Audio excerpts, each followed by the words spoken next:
ফখরুলের এই সময় মানে এই সময় বলে কলকাতার পত্রিকাতে দেওয়া তার সাক্ষাৎকার। আমরা গতকালকে এটা নিয়ে অনেক কথা বলেছি, কিন্তু তাতেও শেষ হয় নাই। ফখরুলের ইজ্জত বাঁচে নাই।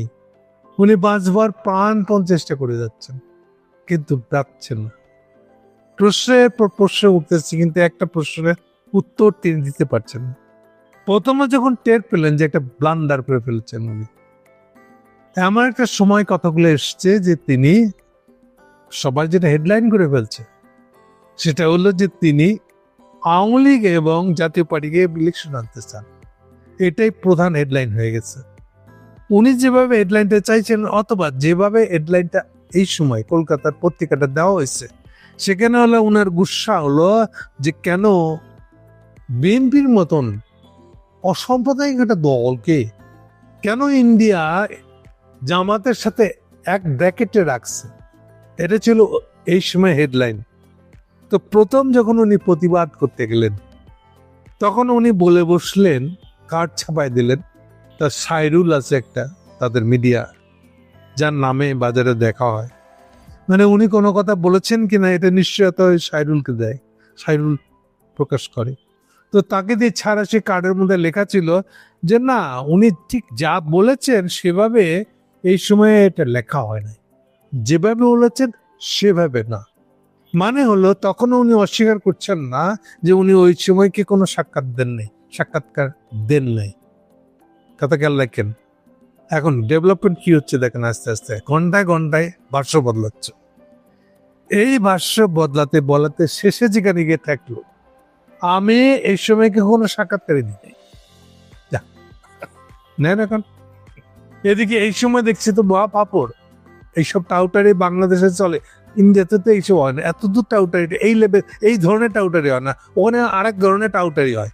ওখানে টাউটারি হলো ANI বলে আরেকটা টাউটারি আছে। ANI হলো একটা বেসরকারি, আমাদের ইউএনবির মতন আর কি। হাসিনার যেমন একটা ইউএনবি ছিল না, বার্তা সংস্থা, বেসরকারি বার্তা সংস্থা, নামে ছিল পকেট বার্তা সংস্থা। ওরা যা বলে দিতে ও ওইটা খবর চাপবে। এইবার অন্য পত্রিকাগুলো আমি ভাই ইউএনবির কাছ থেকে পাইছি খবর সত্য কিনা এটা ইউএনবি কে কি ধরেন আমি তো জানি না। সো ইউএনবি এইবার ছিল এইভাবে মিথ্যা খবর রটনার একটা বেসরকারি বার্তা সংস্থা। ঠিক সেরকম ইন্ডিয়ার এই বেসরকারি বার্তা সংস্থার নাম হলো ANI। তো ওখানে ANI এর এইসব শয়তানি চলে। ANI খবর ছাপলে কিন্তু উল্টা, ANI কে টাকা দিতে হয় না, ইন্ডিয়ান মিডিয়াগুলা ANI এর উল্টা টাকা পায়।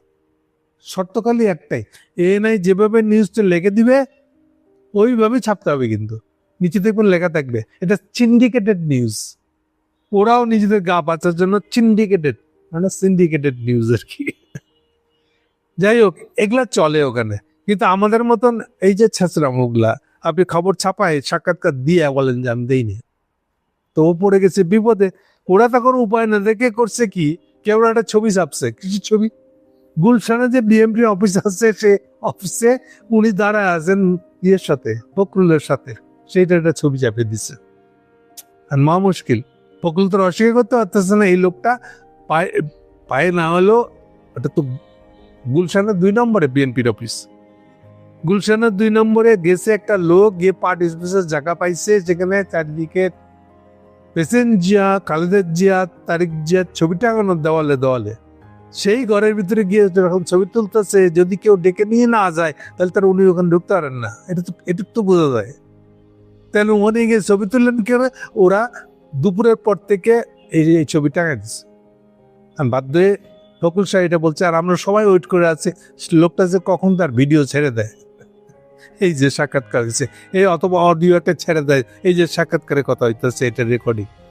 যাই হোক, আমাকে আমার একজন পাঠক দর্শক মন্তব্য লিখেছে, আচ্ছা মির্জা ফখরুল যদি ওই ভারতীয় পত্রিকায় সাক্ষাৎকার নাই দিয়ে থাকেন বা পত্রিকা ভুল উপস্থাপন করেই থাকে, তাহলে এই প্রসঙ্গতে মির্জা ফখরুলের অবস্থান কি?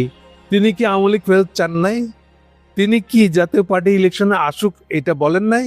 ঠিক আছে, বলেন নাই, তাহলে কি বলতে চান এখন বলেন। উনি তো জাতির সামনে আরেকবার এই প্রসঙ্গে সঠিক কথাটা, যেটাকে উনি সঠিক মনে করেন, এটা বলতে পারেন, এটা বলছেন না কেন? উনি আসলে কি বলছেন সেটা সঠিক কথাটা বলতে উনার অসুবিধা কি? উনার সঠিক সঠিক অবস্থান আমরা তো তাইলে জানতে পারতাম। কি বলেন দাদা?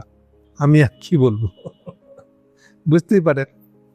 আজকে সারাদিনের আপ টু রিজভি পর্যন্ত সবার বক্তব্য হলো এটা, শুধু ওখানে থামে নাই, লাস্টে আরেকটা শব্দ ইউজ করছে, এআই টেকনোলজি হিসেবে ইউজ করা হয়েছে। বুঝতে পারেন, আর্টিফিশিয়াল টেকনোলজি দিয়ে নাকি এই সাক্ষাৎকারটা ছাপা হয়েছে এবং নেওয়া হয়েছে। কারে কি বুঝান? পাবলিক এআই বুঝে না, এটা বলতে যাচ্ছেন? এআই ছবি তাকালেই, ছবি দেখলেই বোঝা যায়। আপনার সাথে কোনো ছবি নিয়ে আলাপ হইতেছে না।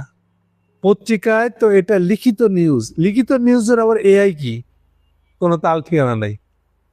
এটা কিছু কয়ে দিলে হইলো আর কি।